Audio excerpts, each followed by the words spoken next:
का मेरे YouTube channel पर स्वागत है। आज हम कर रहे हैं मनी सप्लाई। तो सबसे पहले व्हाट इज मनी सप्लाई? तो क्या है money supply? It is a stock. ये हमारे क्या स्टॉक डालना है। क्यों है? क्योंकि एक पर्टिकुलर पॉइंट पर मुद्रा की कितनी पूर्ति है उसको हम क्या कहेंगे? मनी सप्लाई कहेंगे। तो वो स्टॉक है।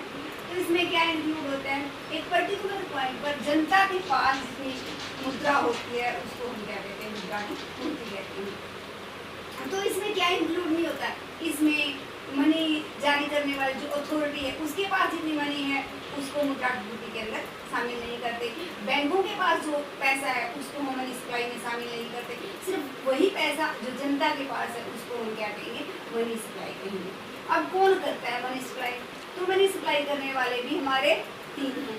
पहला है RBI, reserve bank of India, जो हमारे देश का क्या सेंट्रल बैंक है। तो इसकी जो स्थापना है वो 1935 में हुई और इसका मुख्यालय जो है वो है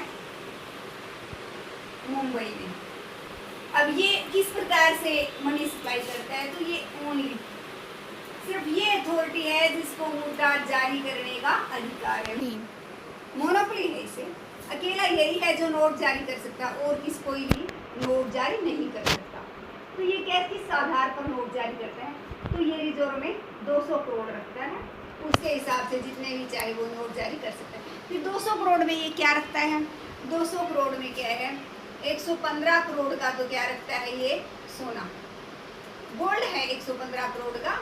और उसके बाद जो 85 करोड़ रिमेनिंग है उसकी विदेशी प्रतिभूतियां हैं। इस आधार पर 200 करोड़ जो है रिजर्व में क्या रखा हमने? 115 करोड़ का सोना और 85 करोड़ की विदेशी प्रतिभूति। इस आधार पर बैंक जितनी भी चाहे करेंसी जारी कर सकता है, मुद्रा जारी कर सकता है। तो क्या इनकी क्या फीचर्स हैं जो 200 करोड़ के हिसाब से मनी जारी करता है? तो उसकी दो विशेषताएं हैं। एक तो जो आरक्षित अनुपात है इसका चलन मुद्रा से कोई अनुपातिक संबंध नहीं है, प्रोपोर्शनेट रिलेशन नहीं है। तो चलन मुद्रा मतलब ये नहीं है कि 200 करोड़ रुपए रिजर्व में रखे हैं तो हम 500 करोड़ के नोट छाप सकते हैं या 1000 करोड़ के, ऐसा कुछ नहीं है। इसका उससे कोई प्रोपोर्शनेट रिलेशन नहीं है। फिर ये जो मनी है सारी ये जो जारी करता है उसको वो कौन सी मुद्रा है? क्रेडिट मनी है। इसको वो सोने चांदी में बदलने का कोई आश्वासन नहीं देता। किसमें आश्वासन देता है? वो ये लिखता है कि मैं धारक को 200 रुपये का नोट है तो लिखता है 200 रुपये देने का वचन अदा करता हूँ। इसका मतलब वो 200 रुपये के उसको पेपर मनी देने का ही वचन अदा करता है। सोना चांदी तो एक सिर्फ आधार के रूप में रखा गया है यहाँ पर सोना और विदेशी प्रतिभूतियाँ। चलन में नोट तो जितने नोट हैं उनका इनके साथ कोई रिलेशन नहीं है। जितनी भी मुद्रा है वो साफ मुद्रा है, वो सोने चांदी में बदलने का कोई आश्वासन नहीं देती। तो ये था हमारा कि कितना ये मुद्रा जारी करता है, किस आधार पर करता है। दूसरा हमारा कमर्शियल बैंक, वाणिज्य बैंक। क्या होते हैं ये हमारे जो कमर्शियल बैंक हैं ये भी मुद्रा की पूर्ति करते हैं। इनको हालांकि क्या है नोट जारी करने का अधिकार नहीं है, लेकिन फिर भी मनी सप्लाई करते हैं। तो कैसे? यहाँ पर ये अपने लाभ प्राप्ति करने के उद्देश्य से क्या करते हैं? बैंकिंग कार्य करते हैं, लोगों को पैसा उधार देते हैं, डिपॉजिट करते हैं। तो दोनों प्रकार के RBI में और इनमें RBI सिर्फ किसका है? गवर्नमेंट बैंक होता है। कमर्शियल बैंक में भी गवर्नमेंट में भी प्राइवेट, दोनों ही तरीके की हो सकती हैं। तो ये क्या करता है? हमारा जो प्राइमरी डिपॉजिट होता है उसके आधार पर सेकेंडरी डिपॉजिट देता है। उस डिपॉजिट क्रिएट करके ये क्या करता है? हमारा मनी सप्लाई करता है। कि प्राइमरी डिपॉजिट किस प्रकार से?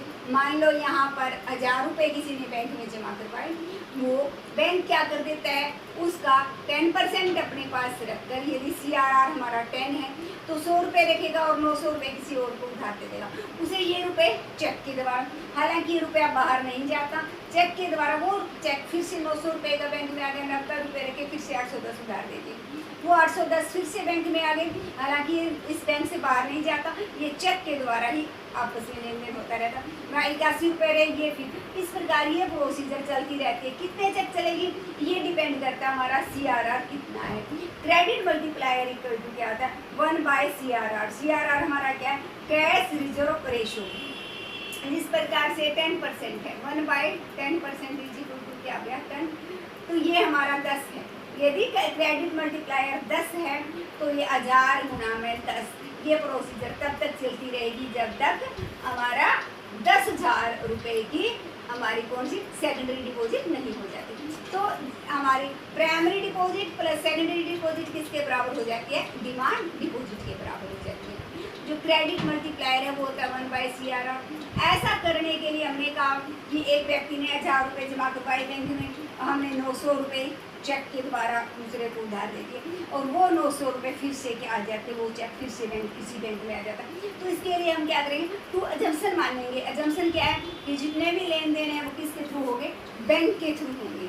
और सभी बैंक क्या होंगे? सिंगल यूनिट होंगे, कि एक ही यूनिट है बैंक, सभी बैंक है सिंगल यूनिट है, एक ही यूनिट है। क्योंकि यदि अलग अलग यूनिट होंगी तो ये दूसरे बैंक में जाता है ये चेक, फिर हमें अनुमान लगाना बहुत मुश्किल हो जाता है इसको निकालना। तो इस प्रकार से ये भी क्या करता है? कमर्शियल बैंक भी किसकी सप्लाई करता है? मनी सप्लाई में योगदान देता है। हालांकि ये हमारी नोट जारी करने का अधिकार इसके पास नहीं है, लेकिन फिर भी मनी सप्लाई में ये क्या देता है? योगदान देता है। फिर गवर्नमेंट है। गवर्नमेंट क्या करती है? 1 रुपये का note 1 rupee note and all coins, 1 रुपये का नोट और सभी सिक्के कौन छापता है? भारत सरकार का वित्त मंत्रालय जारी करता है। तो इसके द्वारा भी ये हमारा जहाँ पर ये नोट ढालता है सिक्के, 1 रुपये का नोट और सभी सिक्के भारत सरकार का वित्त मंत्रालय जारी करता है। तो ये जारी करके भी वो क्या करता है? मनी सप्लाई में योगदान देता है। अब है, अगर अपनी बैंक क्या करते हैं? अपनी मर्जी से ज़्यादा नोट छाप दें तो क्या होगा? तो हालांकि कोई भी बैंक अपनी मर्जी से ज़्यादा नोट नहीं छाप सकता। नोट छापने के कुछ नियम हैं, कुछ कायदे हैं, उनके अनुसार ही नोट छापता है। ऐसा नहीं है जब मन चाहा अब हम कह दें कि कोरोना महामारी है, हर जगह ट्राई में बैंक अपनी मर्जी से ज़्यादा नोट छापने लगे तो क्या होगा? देखो, कोई भी बैंक अपनी मर्जी से ज़्यादा नोट नहीं छाप सकता। उसके लिए क्या है? नियम होते हैं, कायदे होते हैं, उनके अकॉर्डिंग वो नए नोट छापता है। अगर वो अपनी मर्जी से नोट ज़्यादा जारी करता है तो उसकी कुछ प्रॉब्लम्स हैं, बहुत सारी समस्याओं से घिर जाता है। पहले हमने देखा है कि दक्षिण अफ्रीका में से जिम्बाब्वे ने एक बार अपनी मर्जी से क्या छाप दी थी? बहुत सारे नए नोट छाप दिए थे। तो इसका असर उस पर क्या हुआ? नए नोट छापे तो उसके फलस्वरूप क्या हुआ? डिमांड इंक्रीज हुई।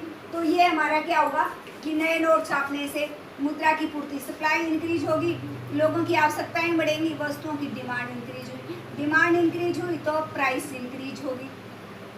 तो ये सारी चीज़ें हो गई और जो ज़रूरी वस्तुएं थी उनकी कीमतें इतनी ज़्यादा बढ़ गई कि वो एक एक जो हमारी आवश्यक वस्तुएं हैं, दूध हैं, एग्स हैं, इनको खरीदने के लिए थैले के थैले भर के ले जाते थे मनी के, तब वो जाकर वो खरीदती थी। तो ये अपने आप में क्या कर देगा? प्राइस को इतना ज़्यादा बढ़ा देगा और प्राइस बढ़ेगी तो इसका भी प्रभाव है। प्राइस इंक्रीज होने से वस्तुओं की हमारे देश में कमी हो जाती है, तो हमारे क्या हो जाते हैं? एक्सपोर्ट कम हो जाते हैं और इम्पोर्ट से हमारा बाजार भर जाता है। तो अर्थव्यवस्था एक तरह से क्या हो जाती है? तबाह हो जाती है। तो जिम्बाब्वे में किया तो जिम्बाब्वे में कीमतें इतनी ज़्यादा बढ़ गई कि एक आयात ज़्यादा हो गए, निर्यात कम हो गए। आयात करने के लिए हमें डॉलर की ज़रूरत पड़ी। तो एक अमेरिकी डॉलर का जो मूल्य है वो 25 मिलियन जिम्बाब्वे डॉलर के बराबर हो गया। उनकी मुद्रा का जो मूल्य इतना ज़्यादा कम हो गया। और ऐसा ही हमारा एक देश जो था, अमेरिकी देश वेनेजुएला ने भी किया था। तो वहाँ पर ऐसा करने से वो अपनी अर्थव्यवस्था को ऊपर उठाने के लिए उन्होंने क्या कर दी? अपनी मर्जी से बहुत ज़्यादा मुद्रा जारी कर दी। तो वहाँ इसका क्या प्रभाव हुआ? वहाँ ये प्रभाव हुआ कि हर 24 घंटे में क्या होने लगा?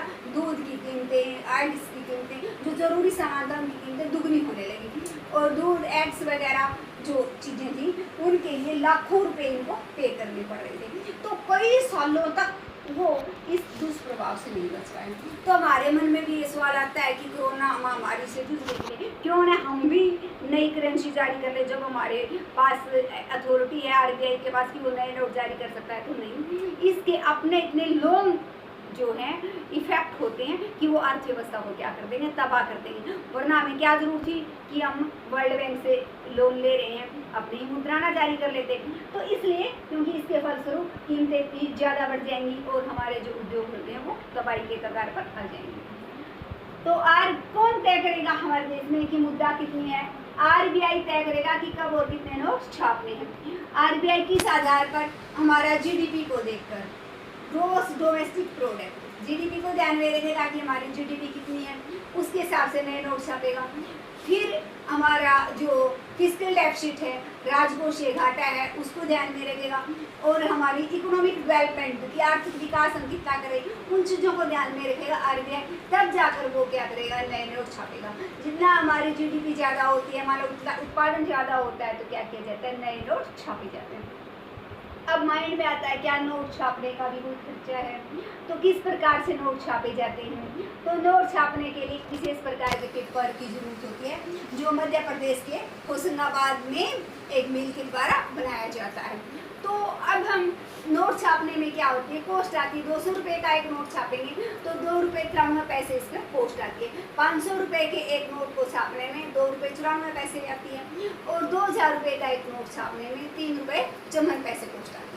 अब एक क्वेश्चन ये था कि जब नोटबंदी की गई थी तो उसके बाद हमने 2000 रुपये के ही नोट क्यों जारी किए? हालांकि जनता को करेंसी की जरूरत थी, तो हम चाह रहे थे कि क्यों सरकार ने छोटे नोट क्यों नहीं जारी किए। छोटे नोट तो बाद में जारी किए, पहले 2000 का, क्योंकि इतनी ज़्यादा जो करेंसी है वो छापनी थी सरकार के लिए। तो जो विशेष प्रकार का पेपर था, वो जो कच्चा माल था मुद्रा छापने के लिए, वो हमारे पास इतनी मात्रा में उपलब्ध नहीं था। या तो हमारी एक यहाँ पर मध्य प्रदेश में होशंगाबाद से हमें ये पेपर मिलता है, या फिर हम आयात करते। तो हमारे पास वो जो रॉ मटेरियल है पेपर, वो इतनी मात्रा में नहीं था कि हम अचानक इतने भारी मात्रा में नोट निकाल सके। तो हमने इसलिए क्या किया, 2000 के नोट ज़्यादा निकाले थे।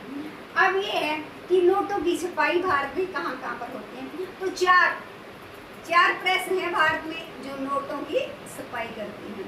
तो कौन कौन सी प्रेस हैं वो? महाराष्ट्र में के नासिक में है प्रेस, मध्य प्रदेश के में देवास प्रेस है, कर्नाटक के मैसूर में स्थित एक प्रेस है जो नोट जारी करती है, पश्चिम बंगाल के सैलगोनी में एक प्रेस है जो नोट जारी करती है। तो ये 4 प्रेस हैं जो नोट छपाई का कार्य करती है। अब ये जो सरकार है ये तो नोट छापती है, कॉइन्स तो नहीं छापती। सरकार का वित्त मंत्रालय कॉइन छापता है। मुंबई, कोलकाता, हैदराबाद और नोएडा में हमारे क्या किए जाते हैं, कॉइन्स ढाले जाते हैं। तो इस प्रकार से जो मनी सप्लाई है, अब हम देखेंगे कि भारत में मेजरमेंट ऑफ मनी सप्लाई के 4 पहलू हैं, 4 तरीकों से इसको काम किया जाता है। अब पहला है हमारा M1 is equal to C plus DD plus OD। C currency, DD demand deposit, OD other deposit. Currency में हमारा क्या आता है, नोट प्लस सिक्के प्लस कॉइन। तो यहाँ पर नोट और सिक्के आ गए। अब डिमांड डिपॉजिट, वो डिपॉजिट जो बिल्कुल तरल होती हैं, जिनको कभी भी जब हम चाहें चेक के द्वारा निकलवा सकते हैं, और चेक किसी दूसरे व्यक्ति को हस्तांतरण, ये है हमारा दूसरे व्यक्ति को विदेश में। अदर डिपॉजिट, OD का मतलब अदर डिपॉजिट, ये हमारा क्या होता है, रिजर्व बैंक के पास अन्य जमाएं। इसमें OD में रिजर्व बैंक के पास अन्य जमाओं में हमारा क्या आएगा, जैसे प्रकार से जो सरकारी संस्थाएं हैं जैसे IDBI है, इनकी डिमांड डिपॉजिट है। विदेशी केंद्रीय बैंकों तथा विदेशी सरकारों की मांग जमाएं हैं। और हमारी जो इंटरनेशनल जो संस्थाएं हैं वो हमारी इस तरह IMF है, इंटरनेशनल मॉनेटरी फंड है, और वर्ल्ड बैंक है, इनकी डिमांड डिपॉजिट ये सारी किस में आती हैं, अदर डिपॉजिट में आती हैं। इसमें क्या शामिल नहीं किया जाता है अदर डिपॉजिट में? अदर डिपॉजिट में हमारे देश का जो केंद्रीय बैंक है वो रिजर्व बैंक में जो पैसा जमा कराता है वो इसमें शामिल नहीं किया जाता। और जो वाणिज्य बैंक हैं, कमर्शियल बैंक हैं, वो जो पैसा जमा करवाते हैं वो भी इसके अंदर शामिल नहीं किया जाता। अब हमारी M2 है। M1 से थोड़ा सा विस्तृत धारणा हमारी क्या है, M2 है। इसमें M1 प्लस डाक खानों के बचत खातों में जमाएं।